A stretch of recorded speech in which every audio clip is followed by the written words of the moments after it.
Good evening दोस्तों। मैं आपकी एनोनिमस राइटर आपके लिए लेकर आई हूँ रिबोन का नेक्स्ट पार्ट। तो चलिए शुरू करते हैं। विकराल आराम से अपने ड्राइवर सीट पर बैठा हुआ गाड़ी को ड्राइव कर रहा था। उसके बगल वाली पैसेंजर सीट पर पिया बैठी हुई थी, बिल्कुल शांत और चुपचाप। उसके चेहरे पर एक नरम सी हल्की सी मुस्कुराहट थी जो जाने का नाम ही नहीं ले रही थी। विकराल ने बगल में बैठे हुए उसका दिल भी जोर से धड़क रहा था। विकराल थोड़ी देर सन्नाटे के बाद अपना गला साफ करता है और फिर धीमी आवाज में कहता है,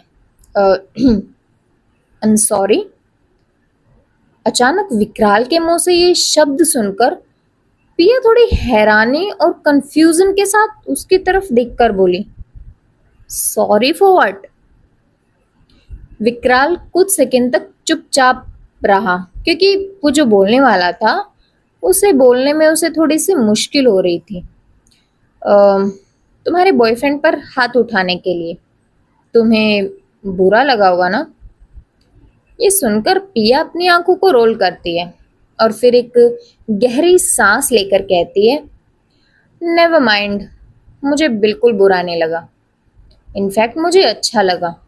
तुम्हें एक दो और पंच मारने चाहिए थे उसे। पिया की बात सुनकर विकराल हैरान होकर उसकी तरफ देखने लगा। उसे पिया के शब्दों पर बिल्कुल भी यकीन नहीं हो रहा था। क्या तुम सीरियसली ये सब बोल रही हो? पिया ने हल्के से कंधे उठाते हुए कहा, of course, I am not joking. विकराल ने कहा, लेकिन वो तो तुम्हारा बॉयफ्रेंड है ना? तुम तो बहुत प्यार करती हो उसे।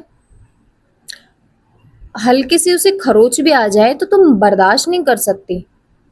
विकराल अच्छी तरह से जानता था कि पिया रवि से कितना ज्यादा प्यार करती है। उसे अंदर ही अंदर इस चीज को लेकर बहुत तकलीफ होती थी, पर वो कभी नहीं कहता था।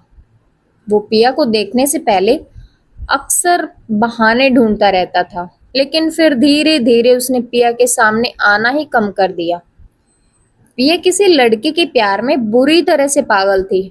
यहाँ तक तो ठीक था। जो चीज विकराल से बर्दाश्त नहीं हो रही थी वो ये थी कि रवि अच्छा लड़का बिल्कुल भी नहीं था। ये चीज वो भी महसूस कर सकता था, बस पिया को ये चीजें दिखाई नहीं देती थी और वो नहीं चाहता था कि पिया किसी गलत इंसान के प्यार में पड़े। पिया ने आराम से रिलैक्स होकर सीट पर अपनी पीठ लगाते हुए कहा, कुछ देर पहले मैंने तुम्हारे सामने ही कहा था ना, मैंने उससे ब्रेकअप कर लिया है।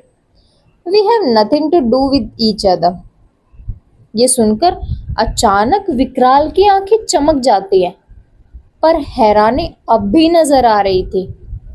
उसने अपनी एक्साइटमेंट को थोड़ा दबाते हुए सीरियस फेस बनाने की कोशिश करते हुए पूछा, तो क्या तुमने वो सब कुछ सिर्फ गुस्से में आकर नहीं कहा था?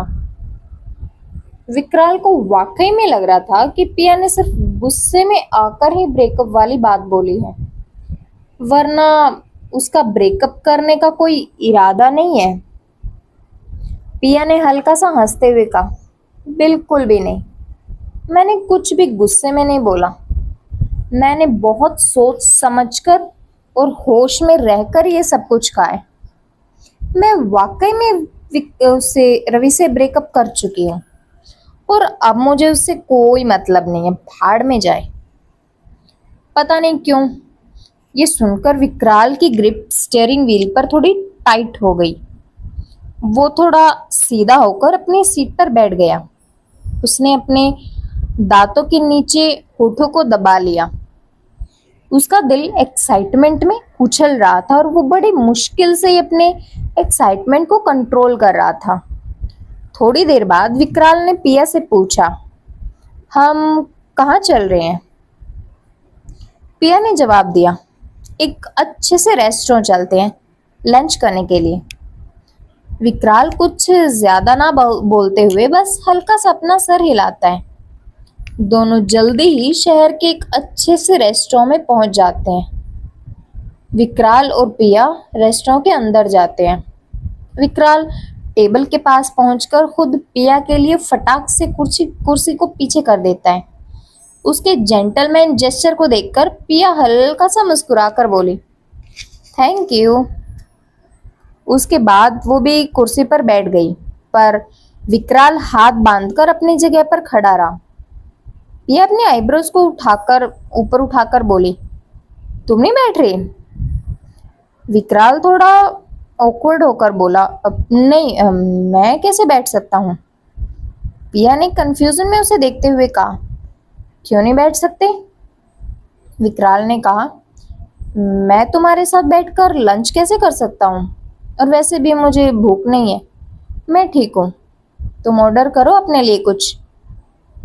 पिया अपनी आंखों को रोल कर लेती है और विकराल का हाथ पकड़कर उसे जबरदस्ती खींचकर कुर्सी पर बैठाते हुए बोली, बैठो चुपचाप यहाँ पर, और जब मेरे साथ रहो तो अपनी ये बॉडीगार्ड वाले कैरेक्टर से थोड़ा बाहर आया करो और विकी बन जाया करो, ओके? तुम मेरे बॉडीगार्ड नहीं हो, मेरे बहुत अच्छे फ्रेंड हो।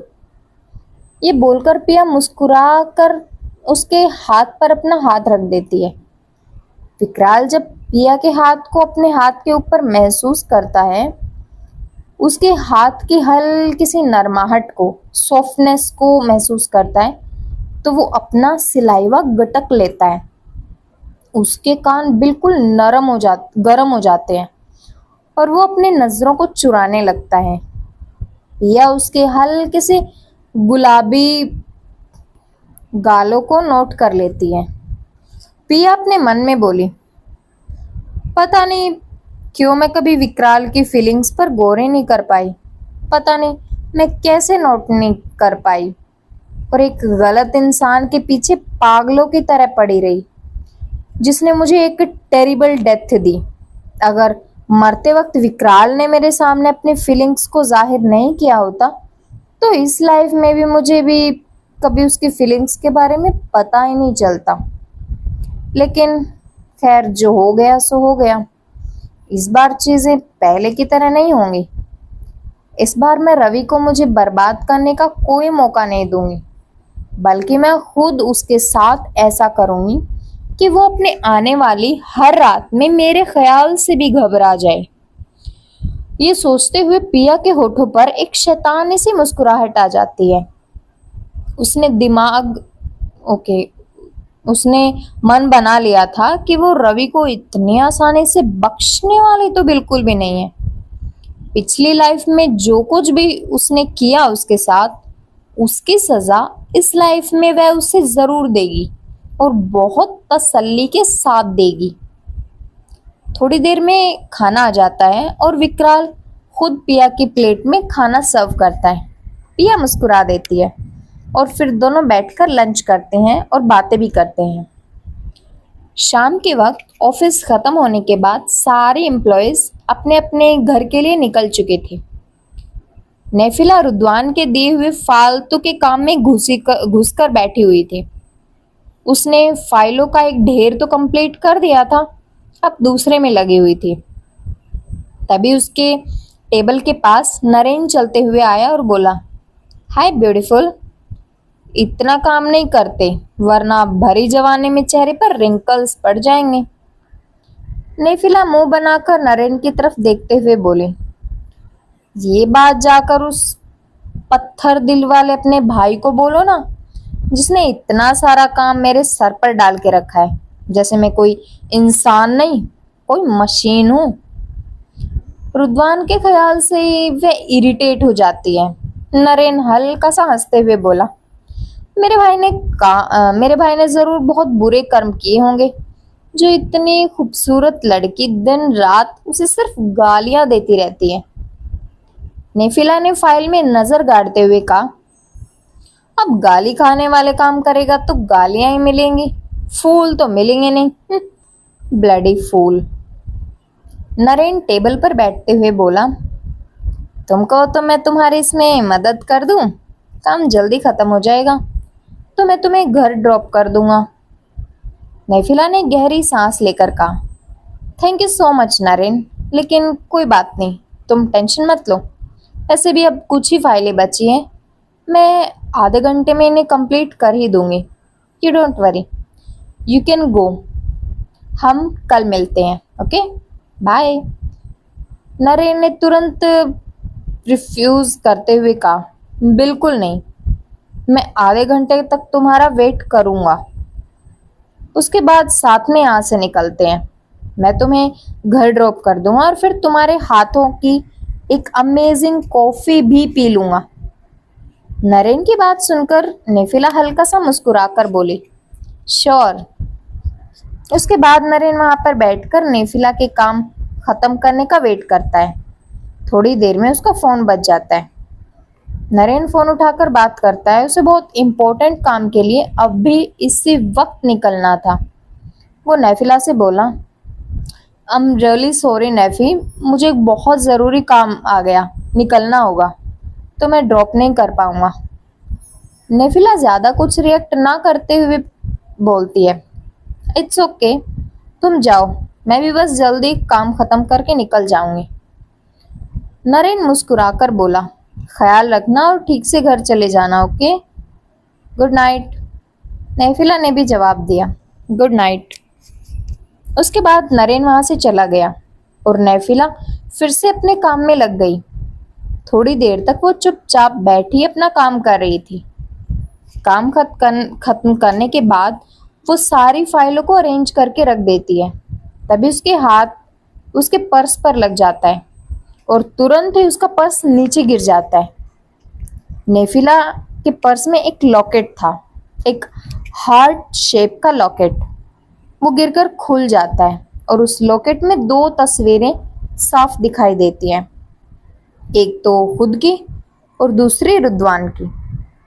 नेफिला जब वो लॉकेट देखती है तो थोड़ी हैरान हो जाती है कि लॉकेट अभी तक उसके पास में था, उसे तो पता ही नहीं था। रुद्वान से जुड़ी